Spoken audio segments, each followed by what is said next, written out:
You are hereby sentenced to 22 years imprisonment without the possibility of parole. No, this can't be happening. There is a woman living in a small town in Tennessee right now, breathing, working, making coffee every morning in a kitchen that overlooks a yard with a bird feeder she put up herself. And the state of Ohio officially declared her dead in 2013. Her husband was convicted of manslaughter. He served less than 2 years. He walked out of a correctional facility on a Tuesday morning, shook his attorney's hand in the parking lot, and drove home to a house with his name on the deed. He remarried within 3 years. He coached youth soccer on weekends, and he had absolutely no idea, not even the shadow of a suspicion, that the woman he left in a drainage ditch on a rural road outside Columbus, Ohio, was still breathing, still watching, and still waiting. She watched him walk free. She watched from a television screen, a small, second-hand set she had bought for $30 at a thrift store in Knoxville, in a town he had never been to, with a name he had never heard. She sat at her kitchen table with both hands wrapped around a coffee mug, and she did not move. She did not cry. She had already done her crying. She had done it alone, over the course of months, in a rented room with a lock on the door that she had changed herself because she did not trust the landlord's copy. And she made herself one promise that morning, as the verdict came through and the news anchor moved on to the weather. When the time was right, she would finish what he started. Not the way he intended to finish it, her way, on her terms, with the truth as her weapon, because the truth was the one thing he had never once respected. But the question is not whether Rachel Donovan survived. The question, the one that has haunted everyone who has ever heard even a piece of this story, is what survival actually cost her, and what she was willing to do to take her life back. Before we go any further, let me ask you something. Think about the people in your life, the ones you trust most, your spouse, your neighbor, the man who waves at you from across the street on Sunday mornings. Now, ask yourself, how well do you actually know them? Because everyone who knew David Mercer, his colleagues, his neighbors, his pastor, his mother-in-law, they all said the same thing. They said he was a good man, a steady man, the kind of man who shows up, and every single one of them was wrong. Before we dive deeper into this story, we want to hear from you. Let us know in the comments where you're watching from. We'd love to hear from you. And don't forget to hit that subscribe button so you never miss any of our upcoming videos. This story lives inside 3 questions, and I want you to hold all 3 of them as we go. The first question is this: how does a woman survive being left for dead on a dark road in October, alone, injured, with no phone and no help coming, and then make a conscious decision to stay dead? Not to run to a hospital, not to call the police, not to let anyone know she was alive, to simply choose, in the middle of the worst night of her life, to disappear. The second question is this: how does a man stand in a courtroom, with blood evidence in his truck, with a wife who vanished into thin air, with a documented history of control and isolation that her own sister had photographed, and walk away with less than 2 years? And the third question is the one that changes everything. What happens when a dead woman decides she has been invisible long enough, and the man who tried to erase her is standing in a well-lit room, charming everyone around him, doing it all over again? Those 3 questions are the spine of everything you are about to hear, and I promise you, by the time we reach the end of this story, you will not look at a single one of them the same way you do right now. Rachel Donovan grew up in the Clintonville neighborhood of Columbus, Ohio, the kind of middle-class, tree-lined neighborhood where people leave their porch lights on, and kids ride bikes until the streetlights come on. She was the middle of 3 children. Her father, Gerald, worked for the city utility department for 31 years. Her mother, Darlene, was a church pianist and a substitute teacher who kept index cards of every student's birthday so she could send them a card in the mail. Rachel inherited her mother's memory for people and her father's quiet stubbornness, and she carried both of those things her entire life. She was the kind of child who brought home injured birds in shoeboxes and cried over books, and remembered the names of every friend she had ever made going back to kindergarten. She became a 4th-grade teacher at an elementary school in the Linden neighborhood of Columbus, and her students called her Miss Ray because Donovan was too long for the little ones to hold on to. She stayed late on Tuesdays and Thursdays to tutor kids who were falling behind, always on her own time, always without complaint, always because she believed that every child deserved someone who refused to give up on them. She had a laugh that her colleagues described as contagious, the kind that starts somewhere deep and comes out before you can stop it. She kept a jar of peppermint candies on her desk because one of her students had told her on the first day of school that peppermints were his favorite, and she never forgot it. She drove a 10-year-old Honda that needed a new muffler, and she didn't care. She made her own curtains because she liked the fabric she found at a discount store and couldn't justify paying what the department store wanted. She was, by every account from the people who loved her, exactly the kind of person the world needs more of. Generous without performance, steady without stiffness, kind in the way that costs something. She was 31 years old when she met David Mercer at a church fundraiser dinner in the spring of 2007, and she was, in every meaningful sense, completely unprepared for what he was. David Mercer was 36, a licensed general contractor who owned his own small construction company. He had grown up in Westerville, Ohio, in a family that put a high premium on appearances: clean yard, iron shirt, firm handshake, eye contact. He had been taught from a young age that how you presented yourself to the world was more important than almost anything else, and he had taken that lesson deep into his bones. He was handsome in the way that reads as trustworthy: broad shoulders, easy smile, the kind of man who remembers your drink order the second time he meets you, and makes you feel, somehow, like you are the most interesting person he has ever spoken to. He coached youth soccer on Saturday mornings. He gave toasts at other people's weddings that made people cry in the good way. He held the door open. He sent thank you notes. He brought the right bottle of wine. He was charming in a way that was almost too precise to be accidental, because it wasn't. Every gesture, every remembered detail, every perfectly timed joke was a tool. And Rachel, who had spent her life believing that people were essentially good, and that kindness was its own reward, walked straight into it. He pursued her for 4 months before she agreed to go on a proper date with him. He was patient. That patience, she would later understand, was not restraint. It was calculation. He sent her a single flower, not a bouquet, a single stem, once a week for 6 weeks, with a note each time. He remembered things she mentioned offhand and brought them back in conversation weeks later, making her feel seen in a way that felt extraordinary. He showed up to one of her school events with coffee, unannounced, and stood at the back of the room beaming while her students performed a small play she had helped them write. He told her on their 3rd date that he had never met anyone who made him want to be better. Rachel, who had loved teaching and her family and her church and her garden, but had never quite found a person who made her feel the way David Mercer made her feel, said yes to all of it. They married in June of 2009, in a ceremony her mother called the most beautiful thing she had ever seen. The photographs from that day show Rachel laughing with her whole body, the way only truly happy people laugh. David's hand is on her back in every single one of them. The first year of the marriage was, by the account of people who knew them, genuinely good. They bought a house in the Beechwold neighborhood. Rachel continued teaching. David's business was doing well.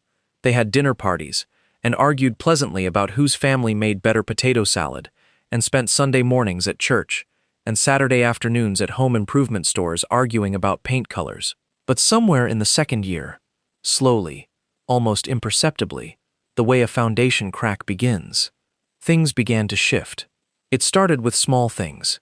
David preferred it when Rachel checked in with him before making plans with friends.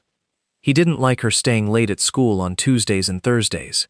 He said it was unnecessary, that she was being taken advantage of. He began expressing strong opinions about what she wore, framed as compliments about other outfits. He commented on how often she spoke to her sister, Lynn, on the phone, not angrily, just observationally, repeatedly, consistently, until Rachel began to feel guilty about calls that lasted longer than 15 minutes. He was never loud about it. He was never dramatic about it. He was patient about it, the same way he had been patient when he was pursuing her. And that patience, that quiet, deliberate, relentless pressure, is one of the most dangerous forms of control that exists, because it doesn't look like control. It looks like preference. It looks like love.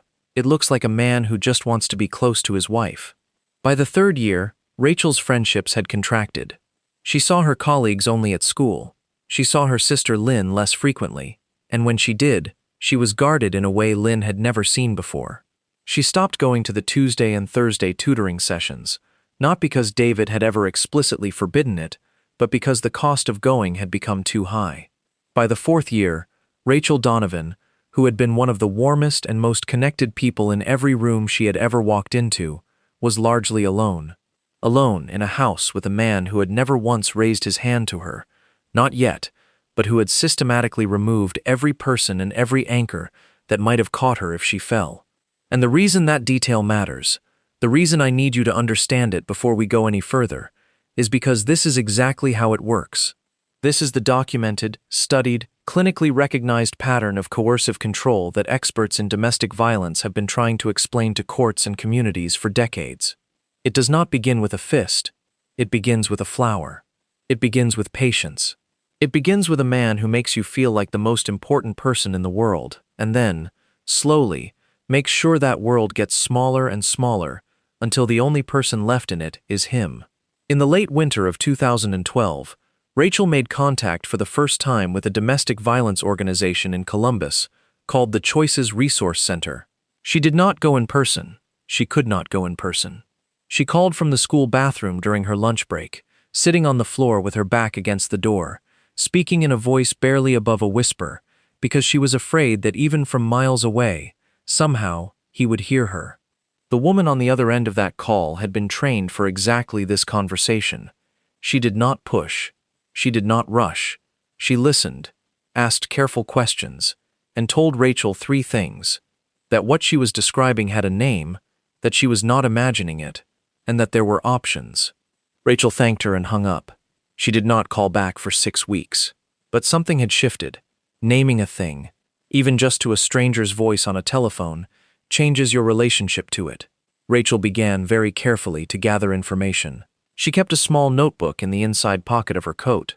Not at home, never at home, and she wrote down things she needed to remember: the address of the shelter, the name of a domestic violence attorney she had found listed online during a free period at school, the phone number for a woman named Carol, who volunteered as an advocate and who had told Rachel, on her second phone call, that she had options and that she did not have to do anything until she was ready, but that when she was ready, there would be people to help her. Rachel called Carol 4 more times over the following 3 months. Each time she called from the school bathroom or, once, from a gas station 2 miles from home during an errand David had sent her on. She was not ready, but she was getting ready. And that distinction between not being ready and getting ready is one that survivors of this kind of relationship understand in a way that is almost impossible to explain to someone who has never lived inside it. By September of 2012, Rachel had a plan. It was not complicated, but it was careful. She had arranged, through Carol, a placement at a confidential shelter on the other side of Columbus. She had quietly moved a small amount of cash, money she had saved from school supply reimbursements, and a gift from her mother, into an envelope she kept inside a hollowed-out dictionary on her classroom bookshelf. She had a bag packed and hidden in the trunk of her car, under the spare tire, containing a change of clothes, her identification documents, the notebook, and a prepaid phone she had bought at a convenience store on her way home from school one afternoon. The plan was a Wednesday night in mid-October, when David had told her he would be in Zanesville for a 2-day job site visit. She would leave after dark. She would drive to the shelter. She would not look back. It was the most careful, most deliberate, most courageous thing Rachel Donovan had ever done in her life, and it should have worked. It would have worked if David Mercer had actually gone to Zanesville. He came home at 9:47 p.m. on the night of October 14th, 2012. Rachel knew his truck's engine by sound. 4 years of listening for it, 4 years of adjusting her posture and her expression and the set of her shoulders the moment she heard those tires on the gravel, and she heard it before his headlights swept across the kitchen window. She was in the bedroom. The bag was in the car. The plan was over.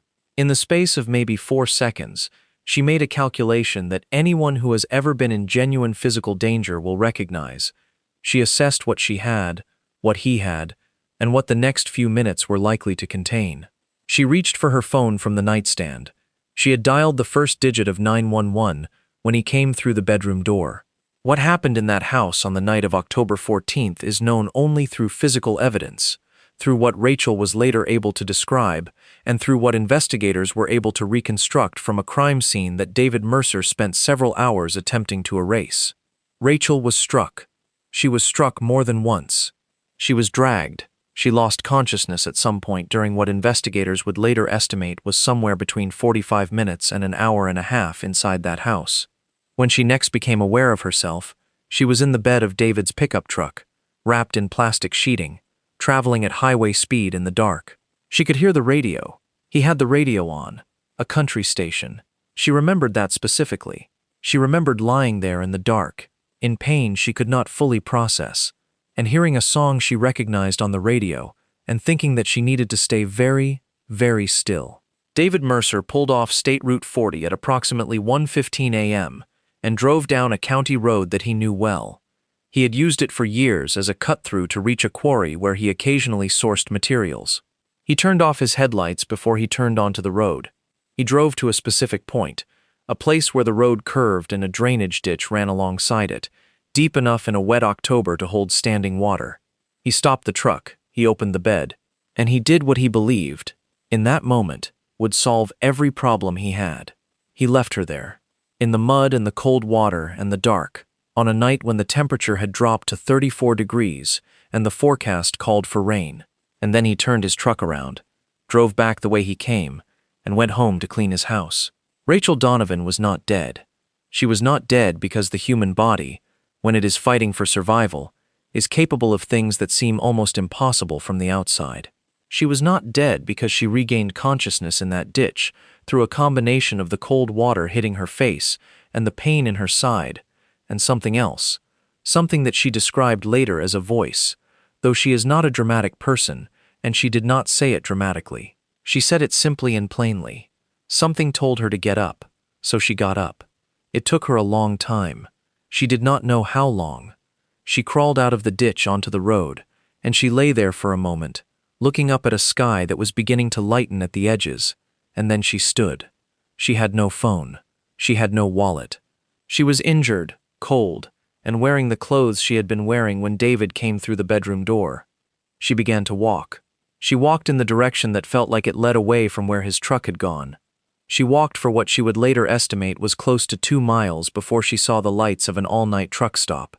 Inside the truck stop, a woman named Margie was finishing a long-haul run from Pittsburgh to Louisville and was sitting at the counter drinking coffee and eating a slice of pie before getting back on the road. Margie was 62 years old and had been driving trucks for 23 years and had seen, over the course of those 23 years, a great many things. She saw Rachel come through that door, and she knew, immediately, without needing an explanation, what she was looking at. She did not ask questions that would take time to answer. She got up, walked to Rachel, put her jacket around her shoulders, and said, "Where do you need to go?" Rachel told her she needed to go east. Margie paid her bill, left a tip, and drove Rachel 140 miles east to a truck stop outside Wheeling, West Virginia, where she bought her coffee and a sandwich and a bus ticket, and sat with her until the bus came. She never asked for Rachel's last name. She did not give Rachel her phone number, though Rachel asked. She just said, "You do what you need to do now, honey. You're okay." And then she went back to her truck and continued to Louisville. Rachel took the bus east. She did not go to a hospital. She did not call the police. She did not call her sister, or her mother, or Carol from the shelter. She sat on that bus with Margie's jacket still around her shoulders, and she made, in the dark and the pain and the absolute quiet of that decision, a choice that would define the next decade of her life. She would not resurface. She would let David Mercer believe that he had finished what he intended to finish, and she would disappear so completely that even the people who loved her would have to grieve her, because the alternative was that David would find her, and he would try again, and the next time, the outcome would not be a drainage ditch. The next time, it would be final. She knew this the way she knew her own heartbeat. She knew it completely, and so she chose to let the world believe what David needed it to believe. She chose to stay dead. David Mercer called his mother-in-law, Darlene, at 8:17 a.m. on the morning of October 15th. He told her he had woken up that morning to find that Rachel was not in the house and that she had not left a note. He said he was worried. He said this was unlike her. He said he had already called a few of her friends that, had Darlene been paying closer attention, she might have recognized as people Rachel had not spoken to in over a year, and that none of them had heard from her. Darlene told him to call the police. He said he didn't want to overreact. Darlene told him to call the police again. He waited until 11 a.m. The Columbus Police Department opened a missing persons investigation that afternoon. Detective Sergeant Marie Holloway was assigned to the case. She was 44 years old, had been with the department for 19 years, and had worked the domestic violence liaison unit for 6 of them before moving to missing persons. She had seen enough of these cases to know, before she had finished her first interview with David Mercer, that something was profoundly wrong. Not because he cried, not because he didn't cry, because he answered every question just slightly too precisely, because he had, ready and waiting, an explanation for every gap, a timeline that accounted for every hour, a cast of witnesses for every movement. Because the story of his Tuesday and Wednesday in Zanesville, the hotel receipt he had ready, the job site contact information he had ready, the name of the gas station where he had stopped for coffee that he had ready, all of it was just a fraction too organized for a man who was supposed to have woken up that morning, surprised to find his wife gone. Innocent people, in Marie Holloway's experience, have holes in their timelines. They forget things. They contradict themselves on minor details and have to correct themselves. David Mercer's timeline had no holes, and that, the absence of holes, was itself a hole. The investigation moved quickly on several fronts in the first week. Rachel's car was found 2 days later in the parking lot of a shopping center on the west side of Columbus, which David had suggested as a possible location when Detective Holloway asked where Rachel might have gone if she had left on her own. The car was locked. Rachel's purse was on the passenger seat. Her phone was in the center console. Her school identification badge, the one she wore every single day, the one that was required for entry to the building, was on the floor of the back seat. These details were, to Detective Holloway, the most significant things she encountered in the first week. Because whatever Rachel Donovan was, wherever she had not gone willingly. No woman leaves her ID badge behind. No woman leaves her phone in the console of a locked car in a parking lot and disappears into the world. Rachel had not left. Rachel had been taken. Forensic investigators processed David's truck 3 days into the investigation. They found what the lab would later characterize as a significant area of biological material in the truck bed that had been cleaned thoroughly, with bleach, but not thoroughly enough. DNA testing confirmed the material was consistent with Rachel Donovan's blood type. Defense experts, brought in months later, would challenge the collection methodology and argue contamination. But the blood was there, and it was Rachel's. And David Mercer, when confronted with the forensic findings, said that Rachel had cut her hand badly a few weeks earlier while helping him move lumber, and that the blood must have come from that. He said this calmly. He said this precisely. He had an answer for everything. Rachel's sister Lynn, who had noticed the change in Rachel over the years and who had quietly, privately documented some of what she observed, provided investigators with photographs she had taken on 3 separate occasions over the preceding 2 years. The photographs showed bruising on Rachel's upper arms and, in one image, a bruise along her jaw that Rachel had told Lynn she had gotten by walking into a cabinet in the dark. Lynn had not believed that story at the time. She had not confronted it directly. She had not known how, and Rachel had not given her an opening. But she had taken the photographs. Those photographs, and Lynn's testimony about the progressive isolation she had witnessed in her sister's life over the course of the marriage, became a central piece of the prosecution's eventual case. 2 of Rachel's former colleagues at the school also testified that they had noticed changes in Rachel's behavior and appearance in the years leading up to her disappearance, that she had become quieter, more cautious, less present in the ways she had once been entirely present. The investigation also produced, over several months, a picture of David Mercer that was very different from the one his community had been given. Investigators spoke to a woman he had dated briefly before Rachel, a woman named Angela who lived in Gahanna, Ohio, and who had ended the relationship after 8 months, and who, when contacted by Detective Holloway, said quietly that she had been relieved when it ended, but had never told anyone why. Angela provided a statement. She did not provide details in that first conversation, but the statement was enough to establish a pattern. Investigators also found, through records subpoenaed from David's phone carrier, a series of calls to a number registered to a woman he had met through his contracting work. Calls that had occurred with regularity in the months before Rachel disappeared and that David had not mentioned in any of his interviews. When asked about the calls, he said she was a business contact. The woman, when contacted, said she had not spoken to David in over a year and had blocked his number after he had shown up unannounced at her home on 2 occasions. The grand jury indicted David Mercer on a charge of murder in the first degree in April of 2013.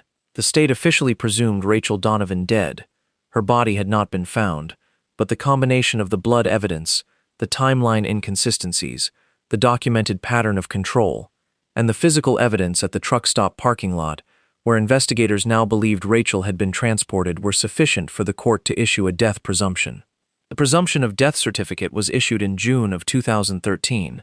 Somewhere in Knoxville, Tennessee, a woman with a different name read about it on her laptop in the apartment she had spent 8 months building into something that felt, slowly, cautiously, like a life. She read the article 3 times. She closed the laptop. She got up. She made herself a cup of coffee and sat down at the table by the window and stayed there for a long time. The trial began in October of 2013, 1 year almost to the day after the night on County Road 12. It lasted 19 days. The prosecution built its case on the forensic evidence, the pattern of control testified to by Lynn and Rachel's colleagues, the Angela statement, the phone records, and the timeline inconsistencies that Detective Holloway had painstakingly documented across dozens of interviews. David Mercer's defense team, led by an attorney named Harrison Webb, who had been practicing criminal defense in Franklin County for 28 years and who had never lost a murder case, attacked each element methodically. The forensic evidence was challenged on collection grounds. The testimony about the pattern of control was characterized as hearsay, speculation, and the biased perspective of people who had never been inside the Mercer marriage. Angela's statement was challenged on credibility grounds. Webb noted in his closing argument that she had provided a statement but had declined to testify, which he characterized as telling. The phone records were explained as business-related, and the most powerful argument Webb made, the one that he returned to 3 times in closing, was the one argument the prosecution could not definitively answer. There was no body. There was blood. There was evidence. There was history. But there was no Rachel. And without Rachel, the prosecution was asking the jury to convict a man of a murder for which the victim could not be confirmed. The jury deliberated for 11 days. 11 days. That is not a fast verdict. That is a jury wrestling with something enormous. They came back with a verdict that split the difference in a way that satisfied almost no one. Not guilty on murder in the first degree, guilty on a lesser charge of criminally negligent homicide, predicated primarily on the blood evidence and on David's admitted presence in the general area of County Road 12 on the night in question, a detail he had disclosed in his original statement, phrased as a casual drive he had taken to clear his head after an argument with Rachel. He had offered it as evidence of his openness. It had become, instead, the thread that held the case together. The sentence was 4 years. With good behavior and time served during the trial, David Mercer was released from the Chillicothe Correctional Institution on a Tuesday morning in the spring of 2015. He shook his attorney's hand in the parking lot. He drove home, and the world, largely, moved on. Because the world, largely, always does. Rachel Donovan had built herself a life. I want you to understand how extraordinary that sentence is, and how much it understates what actually happened. She had arrived in eastern Tennessee with no official identification, because the identification she carried was Rachel Donovan's, and Rachel Donovan was going to be declared dead, and a dead woman's ID creates a trail. She had a small amount of cash. She had Margie's jacket, and the clothes she was wearing, and injuries that she treated herself over the course of the following weeks because she could not go to a hospital as herself, and she was not yet anyone else. She had a school full of children she would never see again, and a mother who would be told her daughter was dead, and a sister who had taken photographs of her bruises, and who would carry the weight of those photographs for the rest of her life. She had started from a point that most people, in their most frightened and honest moments, believe they could not come back from, and she came back from it. Slowly, painfully, with setbacks and fear, and nights when the cost of the choice she had made was almost too large to carry. But she came back from it. She built a new identity carefully. She is not the first person to have done this, and the people who help survivors understand, the advocates, the attorneys who work pro bono for women in impossible situations. They understand how it works, and why it becomes necessary, and what it costs a person to live inside it. She took a job in food service, because food service pays in cash and asks fewer questions. She rented a room in a boarding house from a woman named Patricia, who was 70 years old and had seen enough of the world to know that some things were better not asked. She attended a community college under the name she had chosen, taking courses in bookkeeping and office administration, because she needed skills that would translate to stable employment, and she was careful and steady about building them. Within 2 years, she was working as an office administrator for a small family-owned manufacturing company in a town 45 minutes east of Knoxville. Within 4 years, she had her own apartment. She put up curtains she made herself because she still liked that fabric at the discount store, and she still did not see why she should pay department store prices. She put up a bird feeder in the yard. She went to church on Sunday mornings and sat near the back and did not join committees because committees required forms. She was not happy, exactly. Happiness was not yet a thing she fully allowed herself, but she was present, she was safe, and she was watching. She created what she later described as a monitoring system, not sophisticated in a technical sense, but consistent and methodical in the way that Rachel Donovan had always been consistent and methodical. She had a laptop she purchased herself, with cash, from an electronics store in a town she drove 40 minutes to reach. She created a ghost email account and a social media profile under a name that was not hers and that was attached to no identifiable information. Through that profile, she watched. She watched David Mercer's community, the public posts of his neighbors, and his colleagues, and the members of the church they had attended together. She watched for his name in Ohio court records, which are publicly searchable. She watched the accounts of people who were connected to him in the loose, semi-public way that social media creates connections. She did this not obsessively, not every day, not for hours, but regularly and deliberately, the way you check the weather in a place where the weather matters.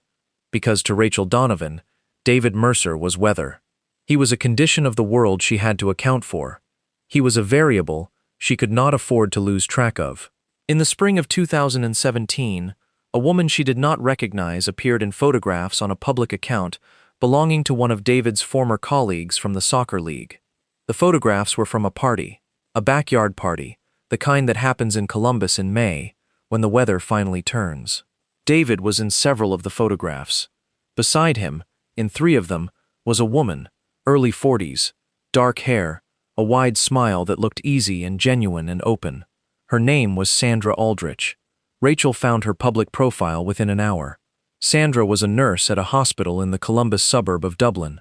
She had 2 children from a previous marriage, a daughter who was 12 and a son who was 9. Her posts were warm and ordinary. The kids' school events, a garden she was growing, a dog she had adopted, recipes she had tried, a running route she had been working up to. She was, in every visible way, exactly the kind of woman that David Mercer was designed to charm. She was exactly the kind of woman who would have no reason to know what she was walking toward. Rachel monitored Sandra's account for several months before she made any decision at all. She watched with the specific, terrible attention of someone who has seen the pattern up close and knows precisely how it unfolds and cannot look away from the early signs of it unfolding again. Over the course of those months, Sandra's posts became less frequent. The group photographs became fewer, friends appearing less often, the wide social circle visibly contracting. The outdoor runs she had documented almost daily stopped appearing. A post from a friend asking if she was okay got a quick, cheerful response that answered nothing. Rachel had lived inside this sequence. She knew it the way you know a road you have driven so many times you could drive it in the dark. And she understood, watching it happen to Sandra Aldrich on a laptop screen in Tennessee, that silence was no longer an option. She sent Sandra 2 anonymous letters. She wrote them carefully, in language that was general enough not to betray specific knowledge but specific enough, in its description of patterns, of warning signs, of what coercive control looks like in its early stages, to be useful if Sandra was paying attention. The first letter arrived and was, according to what investigators later pieced together from Sandra's own account, dismissed as strange. The second arrived and was shared with a friend, who suggested that Sandra report it to the police.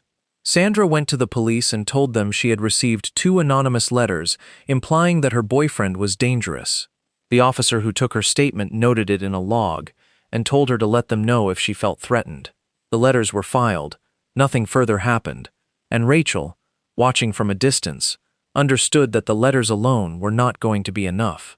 She had heard, through the ordinary circulation of information that finds people who are paying attention, about a journalist named Thomas Ray, who worked for an investigative outlet based in Cleveland, and who had, over the preceding 3 years, written several long-form pieces about failures in Ohio's domestic violence prosecution system, about cases where evidence had been insufficient, about systemic gaps that allowed dangerous men to walk, about the women those gaps had cost.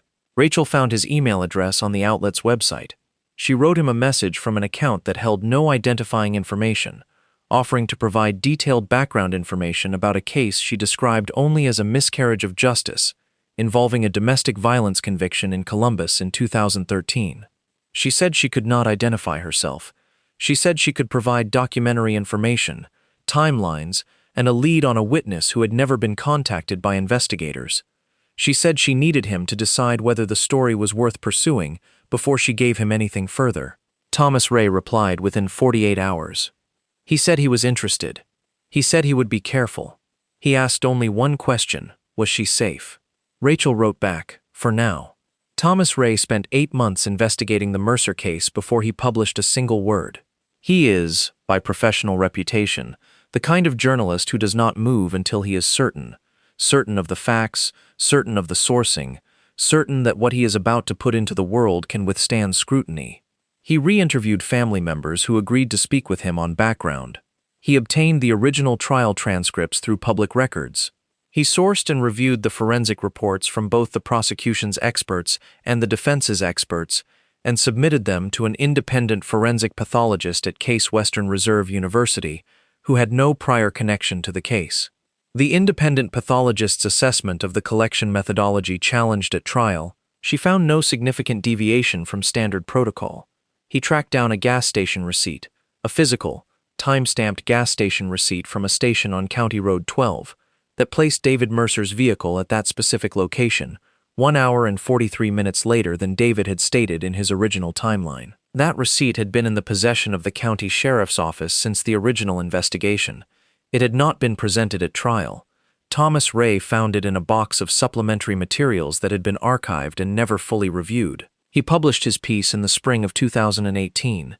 It ran in the investigative outlet online and was picked up within 72 hours by 3 major Ohio newspapers and within a week by national outlets. The piece did not identify any anonymous sources. It did not speculate. It laid out, in precise and careful language, the timeline discrepancy created by the gas station receipt, the independent forensic assessment, and the existence of a witness, Angela, whose initial statement to police had not been developed further during the original investigation. It asked, in its final paragraph, a question that the Ohio Attorney General's office could not ignore. Had David Mercer's conviction on a lesser charge been the result of insufficient evidence, or the result of an investigation that had stopped short of the evidence that was there? The Attorney General's office announced a review within 3 weeks of publication. Former jurors gave interviews to local news organizations. Legal experts appeared on regional television to discuss the gas station receipt and what its existence and its absence from the trial record might mean for the case. David Mercer's attorney issued a statement saying his client had nothing to hide and welcomed any review. The Soccer Coaching League posted a statement expressing support for David and urging the community not to rush to judgment. Sandra Aldrich, according to what investigators would later learn from her own account, sat in her car in the hospital parking lot after a 12-hour shift and read the piece on her phone, and then read it again, and then sat there in the dark for a long time before she drove home. She did not speak to David that night. She made dinner for her children, helped her daughter with homework, put her son to bed, and then went to her room and locked the door, and sat on the floor with her back against it. The same posture, though she could not have known this, that Rachel Donovan had once used when she called the Choices Resource Center from a school bathroom floor. And Sandra Aldrich began, for the first time, to consider the letters. 3 weeks after the Attorney General's review was announced, Detective Sergeant Marie Holloway, now retired from the Columbus Police Department but still, quietly, following the case that had never stopped occupying a particular corner of her attention, received an anonymous email. It contained no personal identifying information. It had been sent from an account that would prove, upon later analysis, to have been created and used once and never again. It said, in its entirety, "She is alive. She is ready to talk. She asks that you be the one to come." Marie Holloway forwarded the email to the Ohio Attorney General's office within the hour of receiving it. She also forwarded it to a former colleague who was still active in the department and who she trusted completely. And then she sat at the desk in the study of her home in Worthington, Ohio, and read it again. She had worked the original case for 14 months. She had sat across from David Mercer 11 times and had never once believed the story he was telling. She had gone to sleep on hundreds of nights over the years, with Rachel Donovan's name in the front of her mind, carrying what she had always privately believed was an incomplete case toward an incomplete conclusion. She had retired and moved on and built the other parts of her life, but the case had never fully left her. And now there was an email on her screen telling her that the woman she had spent those 14 months trying to find had been alive this entire time. She read the email a third time. She got up. She made a cup of coffee. She sat back down, and then she typed a reply. The negotiations, because there were negotiations, and they were careful, and they were necessary, and they took 3 weeks, were conducted through an intermediary attorney who had agreed to represent Rachel on a pro bono basis. The core of the negotiation was straightforward. Rachel would come forward, would provide full testimony, would cooperate completely with the Attorney General's investigation, and would make herself available for any and all legal proceedings that followed. In return, the state of Ohio would agree not to prosecute her for the false identity documents she had used, or for the fraud charges that would ordinarily have attended a decade of living under a name that was not legally hers. The Attorney General's office agreed. It was not a difficult decision for them to reach. Whatever charge Rachel Donovan might technically have been liable for was, in any human accounting, so far outweighed by what had been done to her that prosecuting her for it would have been not just wrong but absurd. Rachel Donovan drove herself from Tennessee to Ohio on a Monday morning in the late spring of 2018. She drove the full route alone because she had decided that this was something she needed to arrive at under her own power. She checked into a hotel in a Columbus suburb under her real name, for the first time in 5.5 years, and she sat in the room for a while before she called the number her attorney had given her. She met Marie Holloway the following morning in a conference room at the Attorney General's office, accompanied by her attorney and by a victim's advocate named Janet, who had been assigned by the office and who turned out to be, Rachel later said, exactly the right kind of person for that particular room. Marie Holloway, according to the account shared with Thomas Ray and subsequently reported, walked into the room and stopped when she saw Rachel. She had last seen Rachel only in photographs, the wedding photo, the school ID photo, the missing persons flyer. She stood in the doorway for a moment. Then she walked to the table, sat down and said, "I'm glad you're here." Rachel said, "So am I." The testimony Rachel gave over the following 3 days was comprehensive. It covered the night of October 14th in detail that only the person who had lived through it could provide. It covered the walk to the truck stop, and Margie and the bus, and every decision she had made in the weeks and months that followed. It corroborated the physical evidence in ways that no fabrication could have managed. She described specific details of the county road, the ditch, the position of David's truck, the sound of the radio, the song that was playing, that independently matched geographic and physical records investigators had assembled years earlier. She identified, from a series of photographs, the specific point on County Road 12 where David had stopped his truck. That point was within 30 feet of the location that forensic soil analysis from the original investigation had flagged as the most likely deposition site. 30 feet. The case against David Mercer, which had been built on evidence and inference, was now built on evidence and testimony and the living, breathing presence of the woman he had left for dead. David Mercer was arrested at his home at 6:15 a.m. on a Thursday morning in June of 2018. His daughter, Sandra's daughter, was at a friend's house for a sleepover. His son was in the kitchen eating cereal when the officers knocked. Sandra, who had by that point been cooperating with investigators for several weeks and who had moved herself and her children to her sister's house in Westerville, was not there. She had not spoken to David since the Attorney General's review was announced, having made, in the quiet of her own accounting, a decision that she described to investigators simply as, "I needed to believe I was wrong about him, and then I couldn't anymore." David Mercer was walked out of his own house in handcuffs on a Thursday morning, with no one there to see it except 2 uniformed officers and a detective who had drawn the assignment. He said nothing. He was, for perhaps the first time in his life, precisely as controlled as he appeared. He was charged with attempted murder in the first degree, aggravated assault resulting in grievous bodily harm, and fraud upon the court for the false testimony he had given at the original trial regarding his timeline on the night of October 14th. The trial lasted 4 weeks. Rachel testified for 2 days. She sat in the witness box and looked directly at David Mercer every time she answered a question, and he looked back, and the room was so quiet during those exchanges that observers later said they could hear the ventilation system. Harrison Webb, his original attorney, had retired. His new counsel was competent, but had never faced a case where the victim they had been told did not exist walked into a courtroom alive. The defense mounted what arguments were available to them: questions about the integrity of Rachel's long absence, suggestions about the reliability of a witness whose entire account was uncorroborated by any contemporaneous record. It was not a strong defense, because the evidence was not a defense. The gas station receipt was entered into evidence. The independent forensic assessment was entered. Rachel's medical records, obtained under her assumed name but showing injuries consistent in type and severity with the night she described, were entered. The jury deliberated for 2 days. They came back with a verdict of guilty on all 3 counts. David Mercer was sentenced to 22 years without the possibility of parole.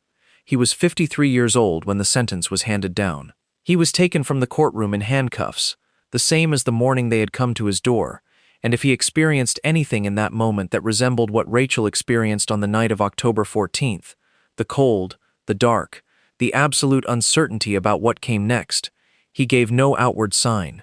He walked out of the courtroom the same way he had walked into every room his entire life, composed, precise, controlled. What was different now was that there was no room left in the world into which that performance could buy him anything at all.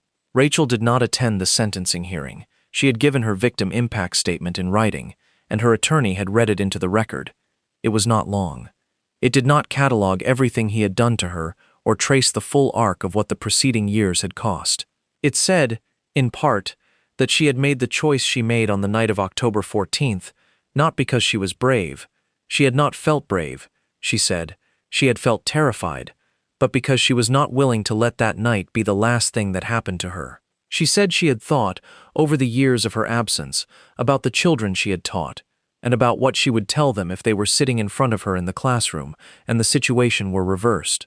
She said she would tell them that surviving was not the same as giving up, that choosing to live, even when living required becoming invisible, was not defeat, that the truth has a way of being patient when the person carrying it needs time, and that she was, finally, done waiting. She watched the sentencing on a live stream from her attorney's office in Tennessee. When the verdict was read and the sentence pronounced, she sat quietly for a moment. Then she stood up, thanked her attorney, picked up her coat and her bag, and walked outside into an afternoon that was bright and warm and completely ordinary. She stood on the sidewalk for a moment. Then she got in her car and drove back toward the life she had built. The apartment with the curtains she had made herself, the bird feeder in the yard, the church she attended on Sundays near the back, the job that had given her back something that resembled stability, the version of herself she had constructed from almost nothing, and that was hers and no one else's. She stopped at a diner on the way home and ordered coffee and a slice of pie. She sat at a table by the window, and for the first time in a very long time, she did not make herself stop feeling it. She just sat there, in the afternoon light, and let it be real. There is a statistic that researchers who study intimate partner violence return to again and again, and I want to share it with you before we close, because I think it matters more than almost anything else I have said in the past hour. On average, a woman in an abusive relationship will attempt to leave 7 times before she leaves for good. 7 times. And every single one of those attempts is real. Every single one of them required everything she had. Every single one of them was not a failure but a step. A step that looked like going back, but was actually the accumulation of courage that eventually becomes the choice that holds. Rachel Donovan tried to leave once and was not able to. She found another way. And the reason that matters, the reason her story matters, beyond its drama and its twists and its extraordinary resolution, is that she is not singular. She is representative. There are, right now, women in houses and apartments and trailers and condominiums across this country who are in some stage of the process Rachel was in on the night of October 14th. And most of them are surrounded by people who, like David Mercer's community, have no idea. The question I want to leave you with, the one I want you to take into the comments, because this community has conversations that are worth having, is this. What do you believe is the single most important thing that could have changed the outcome of this story earlier? Was it the legal system? Was it the people around Rachel who saw the signs and didn't know how to name them? Was it the way we are taught to think about men like David Mercer, charming, respected, beloved, and the ways that reputation protects them? Was it something else entirely? I genuinely want to know what you think. Drop your answer below, and while you are there, tell us where in the world you are watching from. This channel reaches people from every part of the United States and beyond, and every single comment in that section means something to this community. Before we dive deeper into our next story, let us know in the comments where you're watching from. We'd love to hear from you, and don't forget to hit that subscribe button so you never miss any of our upcoming videos.